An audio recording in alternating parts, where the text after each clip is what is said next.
જૂની અદાવતે 60 વર્ષીય વૃદ્ધાની હત્યા। શહેરા તાલુકાના બામરોલી ગામ ખાતે 60 વર્ષીય પુનાભાઈ ચારણની જૂની અદાવતે થોડા દિવસો પહેલા કરાઈ હતી હત્યા। બે યુવાનો અને એક કિશોર મળીને 60 વર્ષીય પુનાભાઈ ચારણની કરી હતી હત્યા।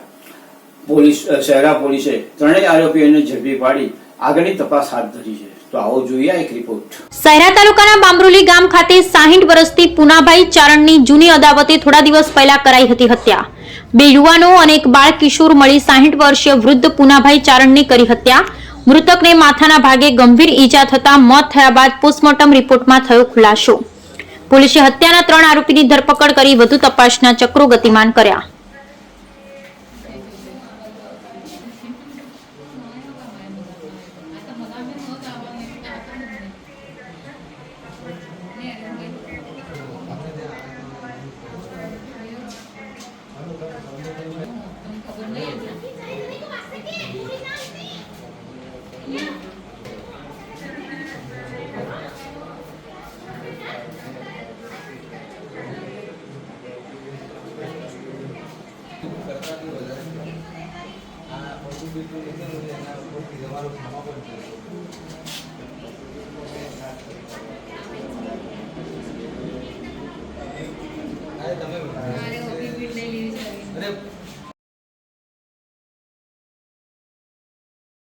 તારીખ 16/3/25 રોજ શહેરા પોલીસ સ્ટેશનની અંદર સામંતભાઈ પુનાભાઈ ચારણ રહેવાસી બામરોલી નાઓએ તેમના પિતા પુનાભાઈ કાનાભાઈ ચારણ નાઓની હત્યા બાબતે એક ફરિયાદ આપેલી।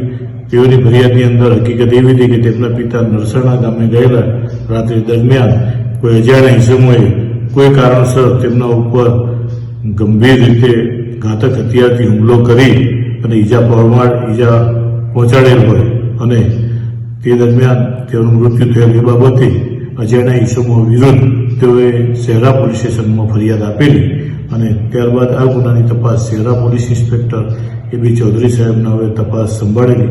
આ અનડિટેક્ટ ગુનો હોય તે ગુનો ડિટેક્ટ કરવા માટે રેન્જ આઈજીપી શ્રી નાઓ તેમજ એસપી શ્રી પંચમહાલ નાઓએ સૂચના આપેલી। એ અનુસંધાને આ ગુનાના ડિટેક્ટ કરવા માટે તમામ પ્રકારના પ્રયત્નો હાથ ધરેલા। સર્વેલન્સ સ્ટાફ તેમજ ટેકનિકલ સ્ટાફનો ઉપયોગ કરી અને સ્થાનિક સોર્સનો ઉપયોગ કરી આ ગુનો ડિટેક્ટ કરવામાં આવેલો છે।